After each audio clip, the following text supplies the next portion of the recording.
Hello and welcome. You're watching NDTV 24/7. I'm Osama Shab. Our top story: district collectors in some Tamil Nadu district have issued written appeals in Hindi after swirling rumours through the day about attacks on migrants, especially those from Bihar. The state police chief issued a denial saying videos circulating on social media were false, but with the rumours unrelenting, new measures are being taken. The rumours come just days after Bihar Deputy Chief Minister Tejasvi Yadav visited Chennai as part of a show of opposition unity on the occasion of Tamil Nadu Chief Minister M.K. Stalin's birthday. In the Bihar Assembly today, Mr. Yadav accused the BJP of spreading these rumours to try and drive a wedge between both states for their political gains, a charge that BJP has denied. Visuals shot by a few journalists at railway station in Bihar showed some migrant workers from Tamil Nadu returning to Bihar in trains. These two incidents happened earlier in time in Tirupur and in Coimbatore, and in both cases they are not clashed between the people of Tamil Nadu and the migrant workers. One is the clash between two groups of Bihari migrant workers. Another video is a clash between the local residents of Coimbatore. They are all Tamil Nadu people. When that is a fact, the facts are twisted to make it appear as if the migrant workers of Bihar are attacked in Tamil Nadu. Here, people are living very peacefully. Law and order is maintained very well.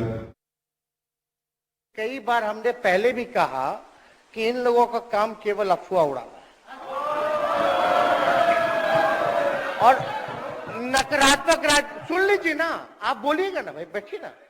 केवल नकारात्मक राजनीति करना, बोलेंगे भारत माता की जय, लेकिन जरा पूछो तमिलनाडु भारत का ही अंग है क्या? तमिलनाडु भारत का ही अंग है ना। जब भारत माता की जय आप लोग कहते हैं तो आपस के प्रदेश में घृणा क्यों फैलाते हैं? ये कौन सा देशभक्ति है भाई? पहली बात कि अगर कोई ऐसी घटना होगी तो ना यहाँ की सरकार ना वहां की सरकार इसको टॉलरेट करेगी। अगर ऐसी कोई बात अगर हुई भी होगी तो सरकार जो है उन दोषियों को बख्शने का काम बिल्कुल नहीं करेगी महोदय। Well, that's what the police investigation reveals, particularly after these two videos went viral. Police in Coimbatore and Tirupur districts did their investigation, and then they've clarified these are not attacks targeted on migrant workers. In one case, they say it's a clash among the Bihari migrants. In another it's only a clash a brawl among a group of maybe rowdies in Coimbatore district. And in fact, at various levels, they've been trying to communicate this. It began with the DGP, then the minister who's in charge of labor, and also the collectors in Tirupur and Coimbatore reaching out even to Tamil statements and also giving them a helpline to call in case of any such rumors creating any kind of panic. Authorities are worried on two fronts. One is that in Tamil Nadu, the construction industry, the automotive sector, and also the textile sector, we are largely dependent on migrant workers, and any such rumors could actually lead to panic, resulting in large-scale return of these workers if they get calls from home saying, come back. Secondly, they say Tamil Nadu is also aggressively promoting setting up new industries, and which could send a wrong message to investors if there's a problem in terms of getting the right labor.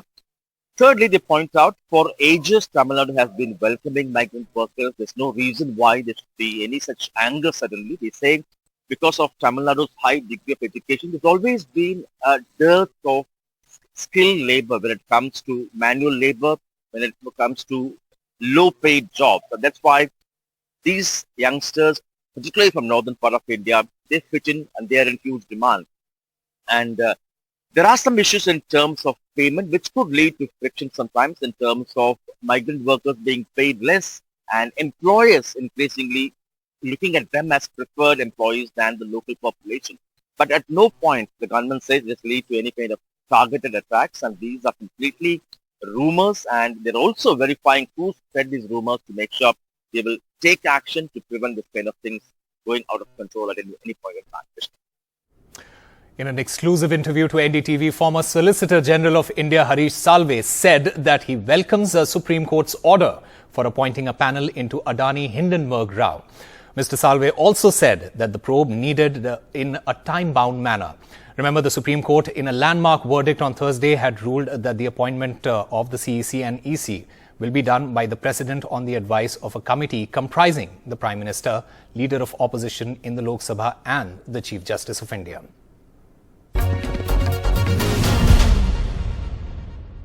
The fact that this needs to be time-bound, that's also important. I mean, if this goes on for a year, then it just destroys the purpose. It is critical because investor confidence is fragile. Today, whether true or false, the fact is the investor sentiment is damaged by such occurrences of market volatility. And I think to build it back, we need to know, and we need to know quickly, what exactly happened. And Mr. Salve also said that nominations for Election Commission must be institutionalized. He says a constitutional body, the Election Commission, should be above suspicion, and so the Supreme Court order is fine. But there are concerns over a potential situation where the Chief Justice of India may end up having the casting vote. Is it your concern that the Election Commission, as it stands now, is servile to the government? I think that sentence was completely unnecessary in a judgment which otherwise, as the reasoning of which is compelling. Let's raise the debate to a philosophical level. All over the world, including in United Kingdom, which is the oldest democracy with the maximum discretion, as it were, in government, everything has now been institutionalized. Be it the appointment of judges in this country, even the selection of lawyers, as what in India, the senior advocates, we call them now King's Counsel, is institutionalized. So the reason that you should now, in today's day and age, have an institutional mechanism for the appointment of the Chief Election Commissioner is compelling. Whether all parties in power have an insatiable quest to either remain in power or to come in power. So that's neither here nor there. That's the nature of the animal. Right. That's what politics is all about.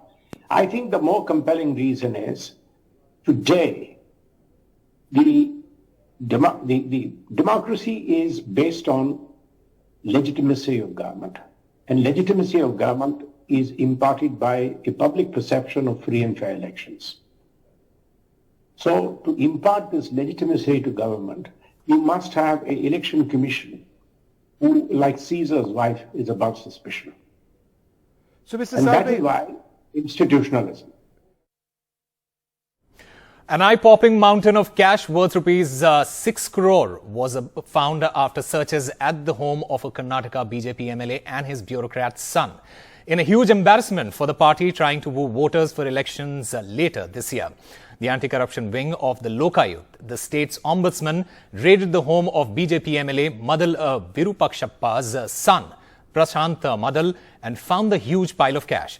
The search went on till late in the night. The Karnataka BJP hit by yet another corruption scandal just months before the crucial state election, after raids by a team of the state Lokayukta at the residence and office of BJP MLA from Davangere, Madal Virupakshappa, and his bureaucrat son, Prashant Madal, unearthed this massive pile of cash, 8 crore rupees and counting. The MLA's son was also caught accepting a bribe a day ago. This is a huge embarrassment for the BJP that is trying to woo voters for elections later this year. MLA Virupakshappa, who has now been made an accused number 1 in the bribery case, resigned this morning as the scandal broke. According to sources, he is untraceable and has applied for a pre-arrest bail. In a letter to Karnataka Chief Minister Basuraj Bommai, Mr. Virupakshappa said, "There is some conspiracy against my family. I'm submitting resignation under moral responsibility as there is an allegation against me." Complainant came and filed the complaint saying that such and such a demand is being made, illegal demand is being made, and therefore please take action. Then our police wing arranged for a trap, and trap has been successfully conducted, and a huge amount of money has been recovered. 5 persons have been taken into custody. They are produced before the court. No question of any pressure, and you need not have to. That question itself is totally irrelevant. The Karnataka BJP's efforts to win another term, led by Prime Minister Narendra Modi and Union Home Minister Amit Shah, through their frequent visits to the state and lavish announcements, have been countered by accusations of corruption in the state government. The opposition has accused Mr. Bommai's administration of instituting a common rate of kickbacks and dubbed it as the 40% government. आप में कुछ भी शर्म है तो आप राजीनामा इस्तीफा देंगे और इलेक्शन आज ही के आज कराएंगे. ಲೋಕಾಯುಕ್ತ ಸರ್ವ ಸ್ವತಂತ್ರವಾಗಿರುವಂತ ಒಂದು ಸಂಸ್ಥೆ ನಿಷ್ಪಕ್ಷಪಾತವಾದಂತ ತನಿಖೆ ಆಗಲಿ. Government has been giving a lot of enablement or facilitation to the Lokayukta to go forward to control corruption and to tackle corruption. That is our main motto. While BJP leaders in Karnataka are busy stashing the money received as kickbacks, central leaders including Prime Minister Narendra Modi making frequent visits to woo the voters and ensure the parties come back. In fact, drowning in a raft of allegations, the opposition questions if Chief Minister Basavaraj Bommai will resign. In Bengaluru with Kumar Shrija for NDTV. A political war of words has broken out over Congress leader Rahul Gandhi's lecture at the prestigious Cambridge University on Tuesday, where he said the basic structure of Indian democracy is under attack. The BJP hit back today, saying Mr. Gandhi was trying to defame India and was unsettled by Prime Minister Narendra Modi's popularity. In the Constitution, India is described as a union of states. And that union requires a negotiation, requires a conversation. And it's that negotiation that is actually coming under attack and under threat. Right? Here you can see that picture. That picture is taken in front of Parliament House to a political slugfest over this lecture by Congress leader Rahul Gandhi at the Cambridge University on Tuesday, where he shared this picture of himself being held by a policeman during a protest outside Parliament and said the basic structure of Indian democracy is under attack. In his lecture, Mr. Gandhi also claimed Israeli spyware Pegasus was being used to snoop into his phone. The institutional framework which is required for a democracy, Parliament, a free press, the judiciary, just the idea of mobilization, just the idea of moving around, these are all getting constrained. So we are facing an attack on the basic structure of Indian democracy. I myself had Pegasus on my phone. Large number of politicians have Pegasus on my phone, on their phone. I've been called by intelligence officers who tell me, listen, please be careful what you're saying on the phone because we are sort of recording this stuff. Top Modi government ministers have now hit back, saying Mr. Gandhi was trying to defame the country and was jealous of Prime Minister Modi's popularity. और ये रोने धोने का काम राहुल गांधी जी अब विदेशी धरती पे फिर एक बार कर रहे हैं. नतीजे क्या आएंगे उनको पता था और ये पैगासस कहीं और नहीं उनके दिलो दिमाग पर बैठा हुआ है. दुनिया भर में मोदी जी के प्रति जो सम्मान बढ़ा है, जो भारत का मान सम्मान बढ़ा है मोदी जी के नेतृत्व में, वो आज कोई और नहीं दुनिया भर के बड़े बड़े नेता कह रहे हैं. राहुल जी किसी और की नहीं, कम से कम इटली के प्राइम मिनिस्टर और उनके नेताओं की तो सुन लेते हैं. उनकी बातों का क्या कहना, उनकी सुई कहीं एक जगह अटक गई है, उनको थोड़ा सा आगे बढ़ने की जरूरत है. The latest confrontation between Rahul Gandhi and the BJP follows the Congress leaders' Bharat Jodo Yatra, where both the Congress and the BJP took pot shots at each other All through Mr. Gandhi's 136 days, 3,500 plus kilometer foot march across the country.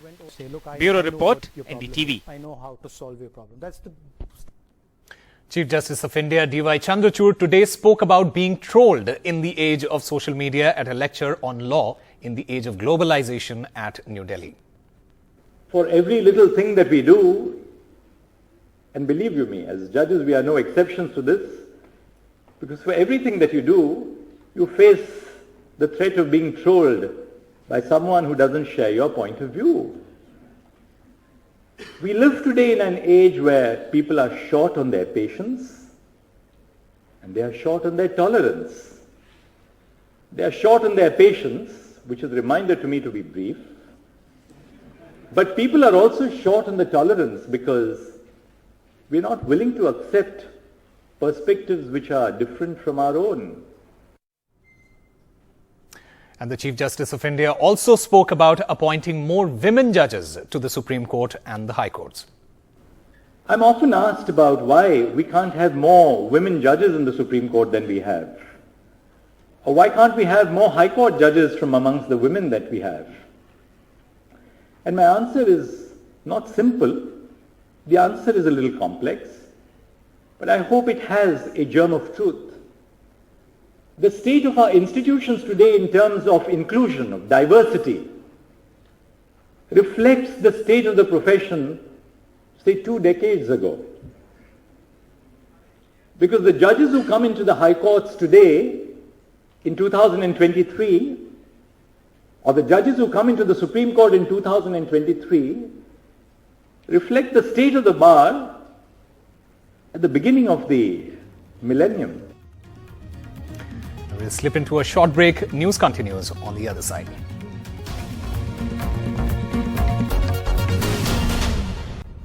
Welcome back. Russia's Foreign Minister Sergei Lavrov has blamed the West's double standards for holding up the functioning of the G20.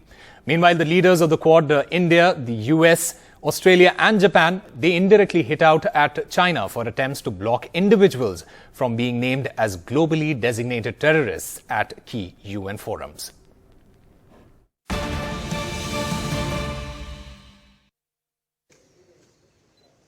A day after blocking a consensus on a joint communique at the G20 meeting, Russian Foreign Minister Sergei Lavrov blamed the West's double standards for holding up the G20's functioning instead.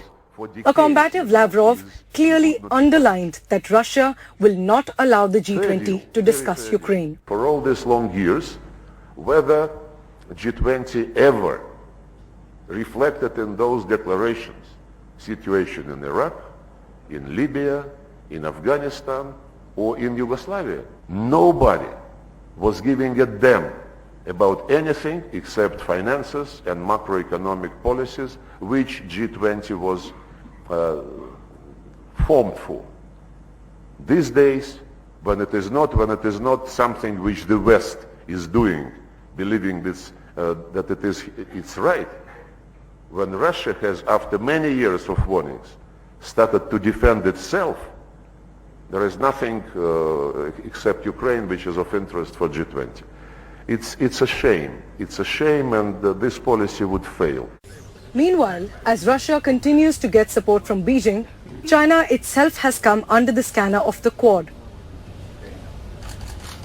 A quartet composed of India, the United States, Australia and Japan, which focuses on Indo-Pacific security concerns. The Quad ministers who met this morning indirectly hit out at China for blocking attempts to name individuals as internationally designated terrorists.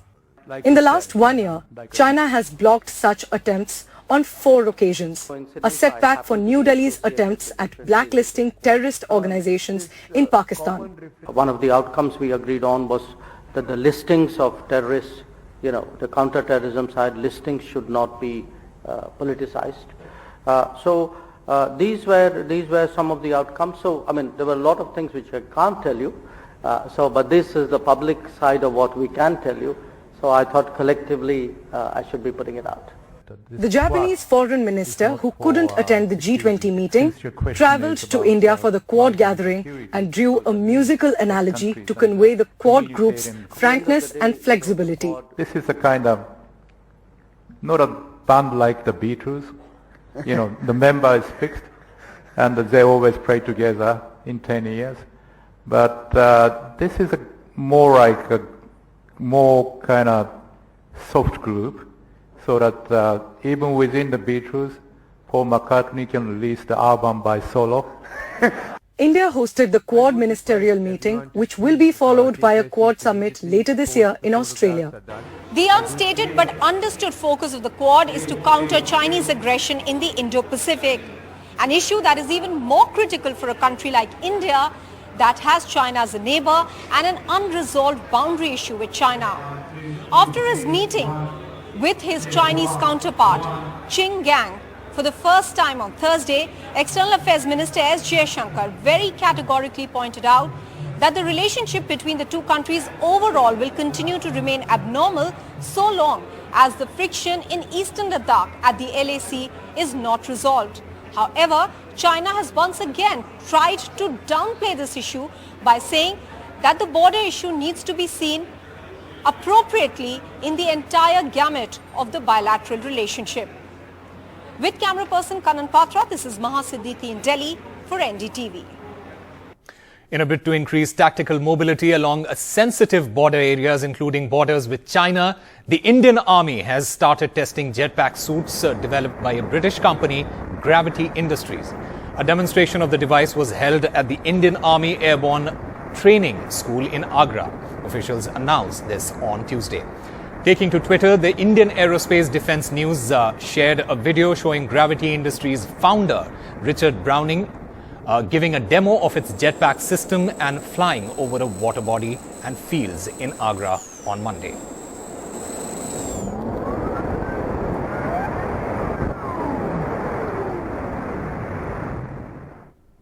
And finally, Hema Malini launches her Bhajan album amid holy celebrations in Mathura. Celebrations were galore and food were being distributed as well.